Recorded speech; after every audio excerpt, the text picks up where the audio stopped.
ఇవాళ మధ్యాహ్నం ఉండి స్కూల్కి వెళ్తున్నాను. ఎప్పుడో 80 కాదు 90 అదే 1892, కానీ 1930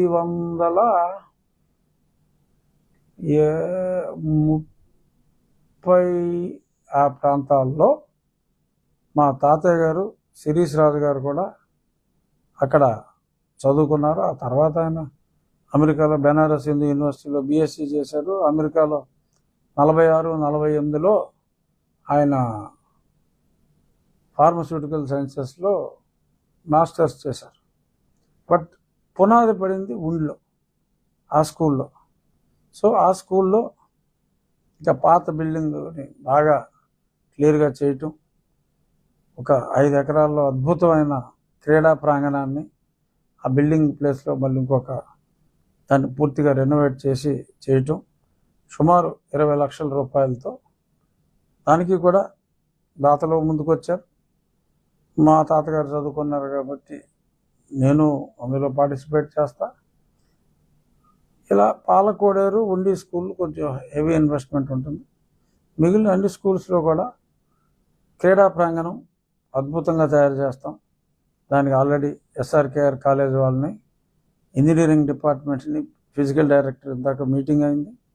వాళ్ళని అన్ని స్కూల్స్లోనూ వాళ్ళ ఇంజనీరింగ్ డిపార్ట్మెంట్ డ్రాయింగ్స్ రెడీ చేసి ఎక్కడ ఏ కోర్ట్ వస్తే బాగుంటుంది అనే దాని మీద హ్యాండ్బాల్ ఉంది, వాలీబాల్ ఉంది, కబడ్డీ ఉంది, షటిల్ కోర్ట్ కంపల్సరీగా ప్రతి దగ్గర ప్రయత్నం చేస్తున్నాం.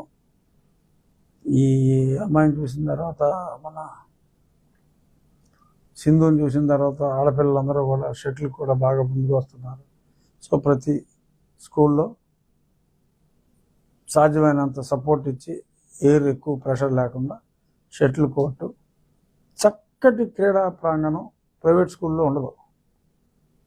అంత స్థలం ఉండదు వాళ్ళకి. ముందు ఎప్పుడో ప్రభుత్వ పాఠశాలలో ఉంది. ప్రభుత్వ పాఠశాలలో అద్భుతమైన క్రీడల ఫెసిలిటీసు, చుట్టూ చక్కటి గ్రీనరీ, ఒక మంచి ఎన్విరాన్మెంట్, పాడుపడిన బిల్డింగులు ఉంటే వాడుకునే అవకాశం ఉంటే అవన్నీ కూడా బాగు చేయటం. ఇవన్నీ కూడా ఏ ఊరికి ఆ ఊరు దాతలు ముందుకు వచ్చారు. మా ఎడ్యుకేషన్ రీజనల్ జాయింట్ డైరెక్టర్ గారితో నిన్న సమావేశం అయింది. వారికి ఏ ఊరు ఏ స్కూల్కి ఏ దాత ముందుకు వచ్చాడు, మీ హెడ్ మాస్టర్ గారిని ఆయన్ని లింకప్ చేసి మీకు నేను చెప్పిన పారామీటర్స్తో అద్భుతంగా మీకు తయారు చేసి అప్పచెప్తాం. ఎక్కడైనా తరగతి గదులు కూడా నాడు నేలలో అవనే కొన్ని ఉన్నాయి.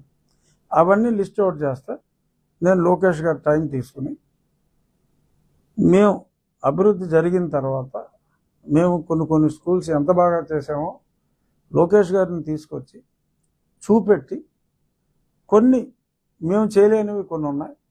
ఎందుకంటే ఒక 3-4 స్కూల్స్లో తరగతి గదులు లేవు. సో డోనర్స్ డబ్బులతో ఒక 50 లక్షలు, ఒక స్కూల్కి 50-60 లక్షలు అంటే కొంచెం ఇబ్బంది అవుతుంది. కాబట్టి ఆ నాడు నేలలోన సర్వశిక్ష అభియాన్ ఫండ్స్ ఏదోటి అటువంటివి క్లాస్ రూమ్స్ వరకు నారా లోకేష్ గారిని పెండింగ్ వర్క్స్ మేము చేసిన వర్క్ని, మా సొంత డబ్బులతో మేము చేసిన వర్క్ని ఆయనకి చూపెట్టి, ప్రభుత్వ పాఠశాలల్ని ప్రైవేట్ పాఠశాలల కన్నా ఎక్కువే కానీ తక్కువ కాదు అని చేసే దిశగా ముందుకెళ్తాం. డెఫినెట్గా నా ఉద్దేశంలో ఇక్కడ స్కూళ్ళల్లో మనం చేసే డెవలప్మెంట్ రాష్ట్ర ప్రభుత్వంలోని ప్రభుత్వ పాఠశాలలన్నింటికి కూడా ఒక మార్గదర్శకంగా ఉంటుంది అనేది నా అభిప్రాయం. ఇక చాలా చోట్ల రోజు మనం పేపర్లో చూస్తున్నాం, ఈ ఎస్సీ రెసిడెన్షియల్ హాస్టల్స్ ఉంటాయి. అక్కడ చాలా చోట్ల టాయిలెట్స్ కూడా లేవు, రన్నింగ్ వాటర్ లేదు. నాడు నేడుకి స్కూళ్ళల్లో టాయిలెట్లు కట్టారు, రన్నింగ్ వాటర్ ఫెసిలిటీస్ ఉన్నాయి. కానీ మరి ఎందుకనో మరి ఆ ఎస్సీ బీసీ హాస్టల్స్లో, వసతి గృహాల్లో వసతులు లేవు, బేసిక్ వసతులు కూడా లేవు. దాని గురించి కూడా ఈరోజు నేను తెలుసుకొని కలెక్టర్ గారితో మాట్లాడి 5 హాస్టల్స్ ఉన్నాయి మన ఉండి నియోజకవర్గంలో. 5కి కావాల్సిన టాయిలెట్స్ కానీ, మిగిలిన అక్కడ రన్నింగ్ వాటర్ ఫెసిలిటీసు, రూములకి చాలా చోట్ల గుణాలు లేవు, కొన్ని చోట్ల తలుపులు లేవు, కొన్ని చోట్ల అసలు ఉండలేక వెళ్ళిపోతున్నారు. ఎందుకంటే 2 బాత్రూమ్లు, 120 మంది బాలికలు ఎలా ఉంటారు? How is it possible? So అటువంటి ఇబ్బందులు లేకుండా, అది కూడా దాతల సహకారంతో కొన్ని కంపెనీలని వాళ్ళ సిఎస్ఆర్ ఫండ్స్లో ఇమ్మని నేను అడుగుతాను. నా ఫ్రెండ్స్ తోటి కూడా మాట్లాడి లోకల్ వాళ్ళకు ఫస్ట్ ప్రయారిటీ ఇచ్చి డెఫినెట్గా ఒక 3 monthsలో ఈ సమస్యలన్నిటికీ చక్కగా రంగులు కూడా వేసి ఒక మంచి ఎన్విరాన్మెంట్లో ఆ బాలికలు ఆ వసతి గృహంలో బాలురు ఉండేలాగా చేయాలి అని అదొకటి ఎక్స్ట్రాగా పెట్టుకోవడం జరిగింది. ఇదంతా కూడా పబ్లిక్ పార్టిసిపేషన్, లోకల్లో వెల్ సెటిల్డ్ పీపుల్ అండ్ కంపెనీలు, నా స్నేహితుల కంపెనీలు, నాకు తెలిసిన వాళ్ళ దగ్గర ఫండ్ తీసుకుని చక్కగా ఒక రోల్ మోడల్ స్కూల్స్ లాగా నా నియోజకవర్గంలో ఉన్న హాస్టల్స్, ఈ 5 హాస్టల్ని చక్కగా చేసి ఒక నీట్ ఎన్విరాన్మెంట్ కూడా ఉండేలాగా చేసి ఒక రోల్ మోడల్ హాస్టల్ అంటే ఉండి వెళ్ళి చూడండి, అందరూ ఇలాగ హాస్టల్స్ని చేయాలి అని ఒక ప్రేరణ. ప్రతి ఊర్లోనూ మంచి వాళ్ళు ఉన్నారు, వాళ్ళకి రికగ్నిషన్ ఉండాలి, అడిగేవాడు మర్యాదగా అడగాలి. ఇవన్నీ చేస్తే ఇటువంటి చాలా చోట్ల చేయొచ్చు. ఒకప్పుడు జన్మభూమి అని చంద్రబాబు నాయుడు గారు అనుకున్నారు. సో ఇటువంటివన్నీ ప్రజల సహకారంతో చేసి ఇప్పుడు లాస్ట్ టైం మీకు చెప్పిన దానికి ఎక్స్ట్రాగా ఇదొకటి చేపట్టడం జరిగింది. సో దీన్ని కూడా చక్కగా 3 నెలల సమయంలోనే సాధ్యమైనంత వరకు అన్నీ కంప్లీట్ చేసే ఉద్దేశంలో ముందుకెళ్తున్నాం. చూద్దాం. ఇప్పుడు ఉండి వెళ్తున్నాం. ఆ పనులు కూడా ఆల్రెడీ అడుగులోతు నీళ్ళు ఉన్నాయి. ఎందుకు అడుగులోతు నీళ్ళు ఉన్నాయంటే పక్క డ్రైనేజ్ పూడుకుపోయి 3 సంవత్సరాలు అయిందంట స్కూల్ కానుకుని.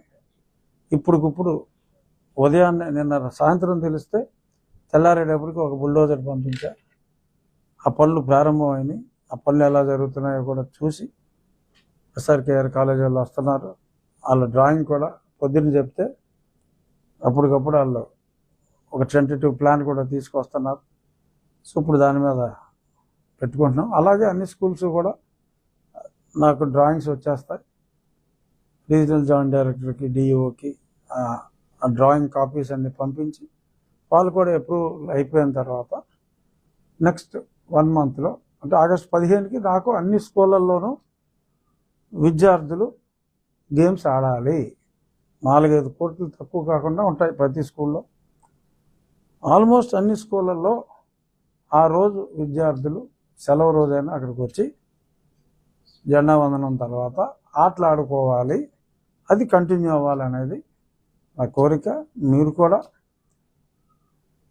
కొన్ని స్కూల్స్కి వెళ్ళండి, ఆ వాటర్ స్కీమ్ కూడా ఎలా జరుగుతుందో చూడండి. ఎందుకంటే మీరు ఐ ఓపెనర్స్, మీడియా, మీరు అవన్నీ మీ సైడ్ నుంచి మీరు కూడా చూసి ఎక్కడైనా ఏదన్నా లేట్ అవుతుంది అని మీకు అనుమానం ఉంటే నన్ను గైడ్ చేయండి. You be like watch dogs. ఎందుకంటే ఒక మంచి పని అన్నీ అనుకున్న సమయానికి ఒకసారి జరగకపోవచ్చు. సమయానికి అవ్వాలి అంటే ఏం చేయాలి అనేది మీడియాగా మీ పాత్ర మీరు పోషించి యు అలర్ట్ మీ. ఇక్కడ మీరు అవుతుంది అనుకున్నారు, ఇక్కడ లేట్ అయ్యేలా ఉందండి అని ఇలాంటివి మీరు అలర్ట్ చేస్తే డెఫినెట్గా కలెక్టర్ గారు, జిల్లా అడ్మినిస్ట్రేషన్ సహకారంతో ఆగస్టు 15 నాటికి ఒక చక్కటి మైల్ స్టోన్ని రీచ్ అవుదాం. నెక్స్ట్ వీక్ ప్రోగ్రెస్ ఏంటి, ఈ లాక్యునాస్ ఏంటి అనేది మళ్ళీ పెట్టుకుందాం. ఉచిత ఇసుక, అవును, మంచి స్కీమ్. ఇవాళ చాలా దారుణం. గతంలో మరి అన్యాయంగా చంద్రబాబు నాయుడు గారు ఉచిత ఇసుక ఇచ్చినందుకు కూడా మరి ఆయన మీద కేసు పెట్టారు. అది ఘోరమైన అన్యాయం. మరి ఇప్పుడు ఎంతో పారదర్శకంగా మీరు డైరెక్ట్గా తవ్వి తెచ్చుకునే వాళ్ళు ఉంటే ఆ విలేజ్ వాళ్ళు మీరు బల్ల మీద తెచ్చుకోండి అని చెప్పి ఆ ప్రైస్ అంతా కూడా పారదర్శకంగా, ఎక్కువ కాకుండా రీజనబుల్గా, తవ్వడానికి ఇంత, ట్రాన్స్పోర్ట్కి ఇంత. గతంలో పోలిస్తే 40% రేటుకే ఇసుక సప్లై వస్తుంది కాబట్టి ఇసుక అనేది అసలు కన్స్ట్రక్షన్ ఇండస్ట్రీకి చెప్పాలంటే కూరలో ఉప్పు లాంటిది. ఉప్పు లేకపోతే ఏ కూర మనం తినలేము, ఇసుక లేకపోతే అసలు ఏ కన్స్ట్రక్షన్ మనం ముందుకెళ్ళాం. సిమెంటు పెరగాలన్నా, ఇది కన్జంప్షను, మన ఏ అభివృద్ధి జరగాలన్నా ఇసుకే మెయిన్. సో దాని మీద టాప్ ప్రయారిటీగా చంద్రబాబు నాయుడు గారు ఫోకస్ చేయటం. మరి ఇవాళ నుంచే, ఇవాళ పొద్దున్న పేపర్లో కూడా చూసా, సుమారు 20 లక్షల టన్నుల ఏదో సంథింగ్, 25 లక్షలు 5 లక్షల ఏదైనా కన్సిడరబుల్ క్వాంటిటీ ఆల్రెడీ అవైలబుల్గా యార్డ్లో ఉంచాం అని చెప్పి కూడా చూసా. మన మనసు మంచిదైతే కన్నాలు వేసే అలవాటు లేకపోతే ఎన్నో పనులు చేయొచ్చు. అందులో భాగంగా చంద్రబాబు నాయుడు గారు, మరి కన్సర్న్ మినిస్టర్, చాలా డైనమిక్ మంత్రి మా కొల్లు రవీంద్ర, మరి వీళ్ళిద్దరూ ఈరోజు ఇంత ఫాస్ట్గా, అంటే ప్రమాణ స్వీకారం 12వ తారీఖు చేశారు. సో మరి 12వ తారీఖు ప్రమాణ స్వీకారం అంటే మరి ఇంకా మనకి 10వ తారీఖులోనే ఉన్నాం.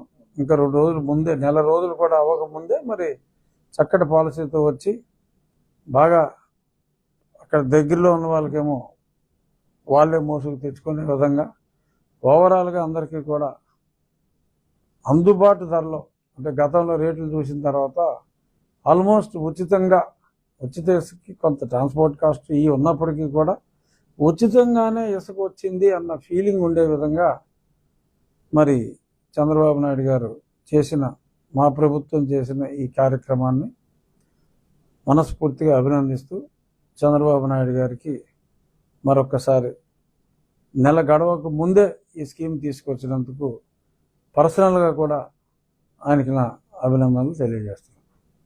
Thank you.